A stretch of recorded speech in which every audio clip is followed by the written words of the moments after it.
jawabannya, bagaimana kabarnya? Anak-anak jawabnya alhamdulillah, luar biasa, Allahu Akbar. Seperti itu ya. Kita ulangi ya. Bagaimana kabarnya anak-anak?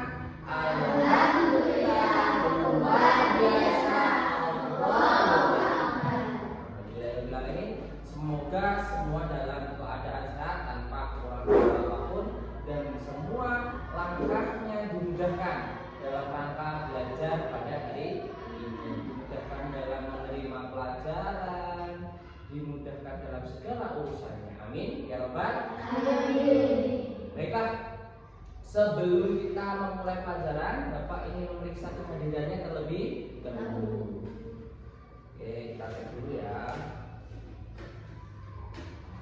Alvino, Andini Revaliana, Bagus Ramadhani, Cikita Kanza, Dita Juliana, Faang Alfarizi, Farhan Zainal Mustafa, ya. Zahira, Salma Izana Latifah, Sifa Zahra, Melinda Fitria. Oke, semuanya hadir ya. Nah, jadi tidak ada yang tidak berangkat. Jadi semuanya hadir. Oke anak-anak, pada hari ini Bapak akan membahas mata pelajaran pendidikan kewarganegaraan. Kemudian kita kaitkan lagi, kita sambung lagi dengan mata pelajaran pendidikan kewarganegaraan. Kemudian yang terakhir mata pelajaran bahasa Indonesia. Oke anak-anak, sebelumnya Bapak ingin menjelaskan sedikit tentang bagaimana proses Indonesia itu merdeka. Ternyata dalam runtutan peristiwa kemerdekaan itu ternyata banyak sekali runtutannya, banyak sekali peristiwa-peristiwa yang dilalui oleh bangsa Indonesia. Semisalnya saja, contohnya seperti ketika proklamasi kemerdekaan. Ternyata proklamasi kemerdekaan itu tidak hanya membuat teks proklamasi kemudian dibaca, tidak semudah itu para pahlawan ini untuk membuat teks proklamasi dan mengucapkan teks proklamasi yang kita tahu pada tanggal berapa nak? Pada tanggal 17 Agustus 1945. Ya, ternyata banyak sekali runtutannya. Nah, sekarang anak-anak bisa melihat di gambar di depan. Ini adalah para tokoh-tokoh kemerdekaan yang sudah sini. Ini adalah para tokoh kemerdekaan, pejuang kemerdekaan. Yang di sini, sebelah sini ada teks proklamasi. Secari kertas ini ternyata sangat besar sekali nilai historisnya bagi bangsa Indonesia. Banyak sekali peristiwa-peristiwa yang terjadi untuk menulis beberapa kalimat yang ada di dalam teks proklamasi.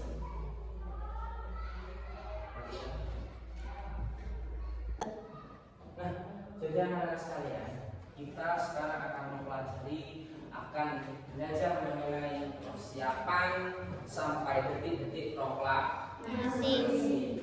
Mulai persiapan dulu. Bagaimana persiapannya detik-detik proklamasi? Dan anak-anak bisa mencatat hal-hal yang penting ya. Yang anak-anak rasa penting silakan boleh dicatat atau membuat resume. Oke, kita di persiapan detik-detik proklamasi. Nah, jadi detik-detik proklamasi itu adalah sebuah peristiwa yang sangat penting yang terjadi di sekitar proklamasi. Itu seperti sama peristiwa ini. Di bulan Agustus 1945 terjadi peristiwa penting, terutama menjelang pelaksanaan proklamasi kemerdekaan Republik Indonesia. Dari peristiwa Rengas Dengklok. Peristiwa Rengas Dengklok adalah suatu rumah di mana dulu Bung Karno pada tanggal 15 Agustus 1945 para tokoh pemuda itu memproklamasikan kemerdekaan Indonesia pada tanggal 16 Agustus 1945 karena Jepang sudah kalah oleh sekutu. Nah, pada tanggal 16 ini ada tiga tokoh kemerdekaan yang bernama ada Soekarni, Yusuf Kunto, dan Singge itu membawa Bung Karno dan Bung Hatta ke Rengas Dengklok untuk mendesak agar keduanya ini para pahlawan ini siapa Soekarno dan Bung Hatta itu segera memproklamasikan kemerdekaannya. Nah, pada akhirnya Bung Karno dan Bung Hatta ini sepakat mau, oke, kita besok proklamasi kemerdekaan. Pada malam itu sebetulnya mereka sudah membacakan, tetapi dirasa itu belum sah karena apa? Yang tahu hanya tokoh pemuda dan tokoh-tokoh yang disertai proklamasi. Akhirnya esoknya tanggal 17 Agustus diproklamasikanlah yang kalimatnya disusun seperti seperti sini. Proklamasi kami bangsa Indonesia dengan ini menyatakan kemerdekaan Indonesia. Hal-hal yang mengenai pembicaraan kekuasaan dan lain-lain yang disebutkan dalam tempo yang disebutkan dengan sama dan dalam tempo yang sesingkatnya. Jakarta 17 Agustus 1945 bangsa Indonesia Soekarno Hatta. Nah, itu adalah bunyi teks proklamasi yang setiap 17 Agustus diucapkan. Itu. Sebetulnya teks proklamasi itu bukan ketikan yang rapi seperti ini, nah. Banyak sekali coretan. Itu menandakan apa? Menandakan bahwa banyak sekali hal-hal yang dipertimbangkan dalam membuat teks proklamasi. Itu. Kemudian titik proklamasinya itu di tanggal 17 Agustus 1945. Oke, kita lanjut lagi ke mata pelajaran berikutnya, yaitu keputusan bersama. Sekarang karena kita belum punya ketua kelas, kita harus dapat menentukan ketua kelas. Dengan cara apa? Yang pertama, dalam mengambil keputusan itu ada yang disebut dengan musyawarah atau mufakat. Dalam mengambil keputusan. Jadi cara menentukan keputusan itu, makanya pasti kalau ada gotong royong ada disebut orang-orang bilang musyawarah. Kenapa? Dia menentukan keputusan secara bersama. Nah, begitu pun di kelas. Dalam lingkup terkecil kita di dalam kelas, kita juga dapat melakukan musyawarah. Salah satu contohnya musyawarah adalah menentukan ketua kelas. Nah, caranya dengan pemungutan suara. Pemilihan suara, list vote. Kalau bahasa Inggrisnya vote. Tulis saya pilih ketua kelas A. Saya pilih ketua kelas B.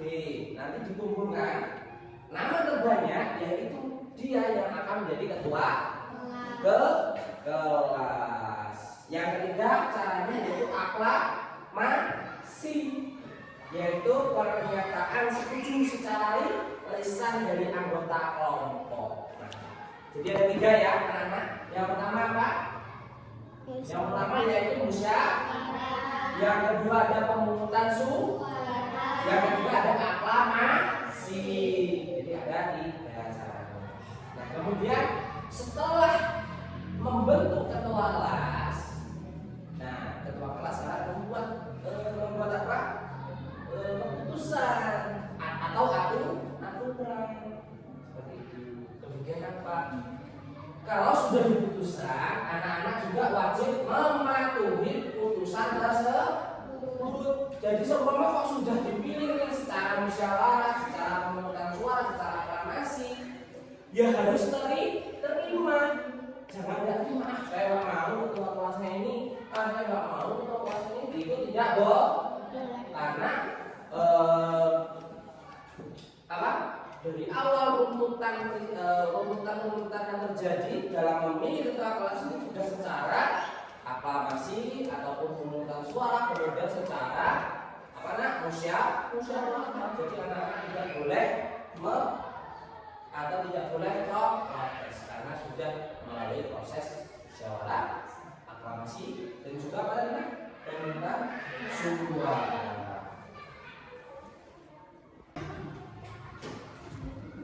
Oke anak-anak, kita akan praktik bagaimana cara bermusyawarah atau bagaimana cara menentukan keputusan. Contohnya kita akan menentukan ketua kelas. Yuk, kandidatnya kira-kira siapa? Ada siapa?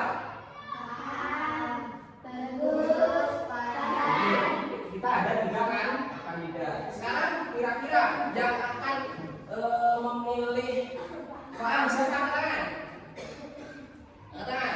Oke, saya hitung dulu ya. 1, 2, 3, 4, 5, 6, 7, 8, 9. Ada 10 orang yang memilih Pak. Kita tulis ya.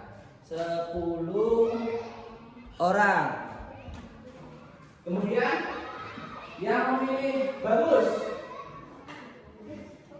Ada berapa? Oke, ada 1, 2, 3, 4. Yang memilih Farhan. 1, 2, 3, 4, 5, 6, 7, 8, 9. Oke, jadi yang dapat suara Faan 10, kemudian Bagus 4, dan Farhan mendapatkan suara 9. Jadi secara singkat yang menjadi ketua kelas adalah Farhan. Kemudian yang menjadi wakil Farhan. Yang menjadi sekretaris siapa? Bagus. Diberikan dari suara yang tertinggi. Nah, itulah disebut dengan musyawarah. Bisa juga dengan vote, tulis. Bisa dipahami ya anak-anak? Bagaimana cara menentukan suatu keputusan? Bisa dipraktikkan juga ya insya Allah. Oke, kita lanjut lagi materi berikutnya. Baik anak-anak, selanjutnya adalah kita mempelajari bagaimana cara meringkas cerita. Bagaimana cara meringkas cerita, kita juga harus paham. Coba sekarang dibuka dulu bukunya halaman 28. Sudah dibuka ya? Oke, sudah. Nah, ternyata meringkas isi buku bacaan itu ternyata bukan tulis 1 sampai Z semua titik, tidak, ternyata ada caranya. Ada caranya. Seperti ini. Yang pertama, ditulis dengan kata-kata di bahasanya singkat dan padat, mudah dimengerti orang lain, membuat hal-hal pokok saja. Jadi itulah cara meringkas isi cerita. Seumpama nih sudah diberikan cintanya, sudah ada, silakan baca terlebih dahulu. Jadi anak-anak sudah tahu, oh ceritanya itu begini, menceritakan tentang ini.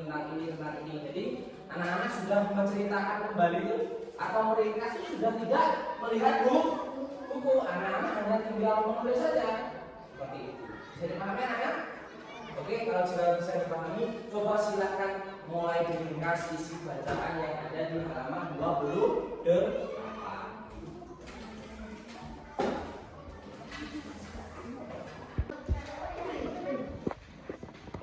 Satu. Bagaimana anak-anak? Apakah sudah selesai tugasnya? Oke, jika sudah selesai silahkan dikumpul tugasnya di depan.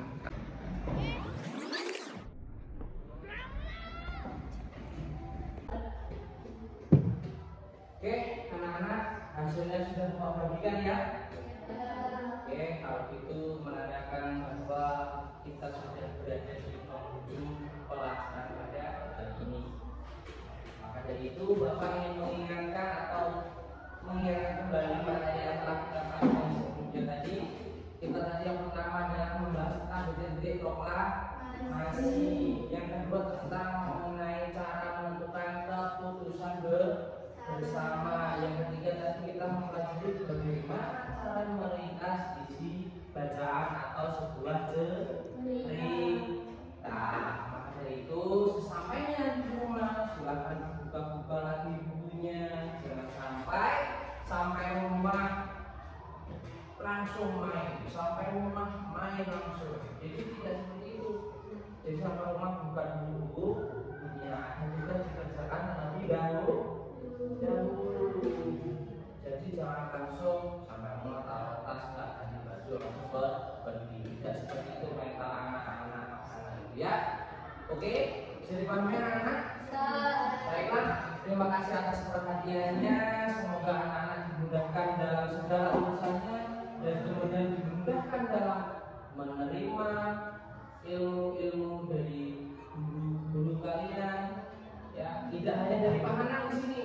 Di sini juga ada Bu Nani, ada Pak Samsul, ada Bu Penny. Ya, jadi semoga dimudahkan semuanya dalam menerima ilmu.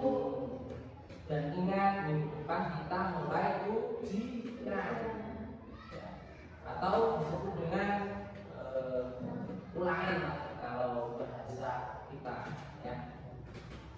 Oke, anak-anak, terima kasih atas perhatiannya. Semoga bermanfaat. Bapak akhiri. Wabillahi taufiq wal hidayah. Wassalamualaikum warahmatullahi wabarakatuh.